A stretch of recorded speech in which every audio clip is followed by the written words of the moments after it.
Abakulembeze ba Mubende Municipality abavunaanyizibwa ku kusoloza omusolo olunaku olwaleero bayise bassentebe ba LC1 bonna okwetoloola Mubende Municipality babanguddwa ku nteekateeka eziddako ez'okusoloza omusolo okwetoloola ekibuga kyonna era ne babakuutira okukolera ewamu n'abasoloza omusolo mu Mubende Municipality. Miitingi eno yayitiddwa ku ssaawa 4 ez'okumakya era ng'abakulembeze bonna aba LC1 ku ssaawa 3:30 abasinga babadde bamaze okuba nti batuuka. Wabula miitingi eno yabadde okutandika ku ssaawa 4 ate yatandise ssaawa 6 ekyayitidde abakulembeze abamu okutandika okwemulugunya. Miitingi yatambudde bulungi nnyo nga wabula abakulembeze bano bonna basiibye enjala okuva ku makya okutuuka ku ssaawa 9 miitingi we yaggweeredde.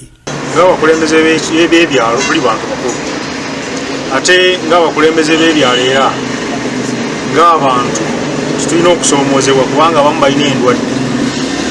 Kubanga nze nsobola okuba nga ndi mulamu naye ate nga munnange mulwadde alina ebirwadde ebirala bingi ebimala embiriizi kubanga kiyinza okuba nga kimukosa nnyo obutalira mu budde.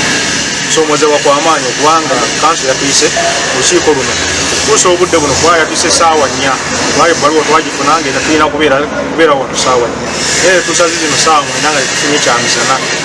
Si kirungi kubanga kuba kirinyiridde obulamu bwaffe nga abakulembeze. Batulaalika tulina okujja okukiiko olubadde lwa ssaawa 4 batuuse ssaawa 4 naye tugenza okutandika olukiiko tulutandise ssaawa 6:30 naye nga era tusiibye enjala naye ne tufuna honalebo waffe honalebo Bashir n'atuweereza ku mazzi ne bisikuiti bye tuliddeko ne bituweweezaako ku njala ebadde tutandise tuluma. N'olwekyo yasinga honalebo tatuweereza ku mazzi ne ka bisikuiti ke tulidde nkiwa olukiiko lwali tataaganyiziddwa olw'enjala. Amazima kiri tujja kusooka kwebaza honalebo Bashir kubanga atuwadde entanda eno nti oba oliawo singa tabadde ye n'olukiiko oba oliawo terwandiwe. Olwekyo tumwebaza kubanga atuwadde amazzi ate oba oliawo n'akokulya akatono. Honorable Bashir Lubega Sempa MP wa Mubende Municipality ng'ayita mu muyambi we Bwogere Moses aweereza ebyokunywa ebiyambye olukiiko luno okuggwa emirembe. Naye n'atusaba ng'abakulembeze levo yaffe ffenna tusigale nga tukoleganira wamu okuviira ddala wansi paka ku ofiisi ya mukama waffe ku lukiiko tusigale nga tukoleganira wamu kubanga obuweereza tujegere yala kubebaza akuweereza ebyokunywa ebyokulya mu kutono kwabyo. Bino bwe byagudde mu matu ga Meya Innocent Ssekiziyivu yatabukidde mu lukiiko era n'anenya nnyo abakulembedde mu kuteekateeka bino. Kale abantu bano bawulisizawo batusisawo n'obayita obagambe hawaliyo abulira ebigambo batambule bagende Olivi, what happened?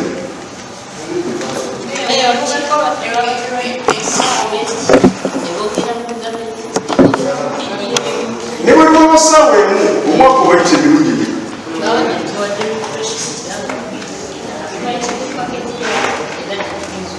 A package in that Yawa.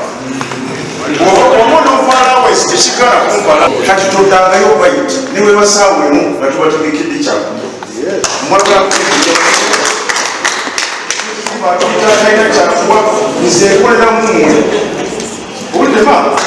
Madam Olivia, nkolera mu sire zemina zange sizamu.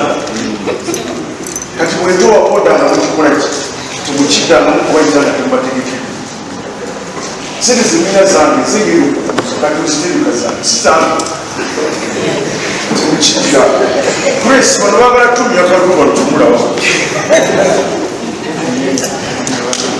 Abaya bakozi ba gavumenti mu kaseera olengana na okuliika kati singa omusajja tatuze n'atuzizikakanta lwali tugenda kuviira mwawo. Era wano Ssekiziyivu we yavudde n'anenya nnyabo abakozesa politics okukosa enteekateeka ezigenda mu maaso ezikolebwa abakulembeze. Abakulembeze mubayite muwandiikire ebbaluwa n'abatasobodde Honorable Bashir, Honorable Ssekiziyivu Honorable Meya wa division bajje. Ate bwe tuba mu nkiiko ezo nkiiko za mirimu si za politics mu nkwano gyabwe tukwatagana. Waliwo abasembere be neebaza oli najja n'amugamba no lukiiko si lwaki era n'atamuwa na chance kola kati ndi mu kusomesa abantu ate tulinga abali kampeyini ekyo tukirowoozeeko nnyo tukyakola abantu abo baagala okampeyini bagende bajje mu budde bwabwe have no problem bakampeyini naye tusikikinge ku principles of work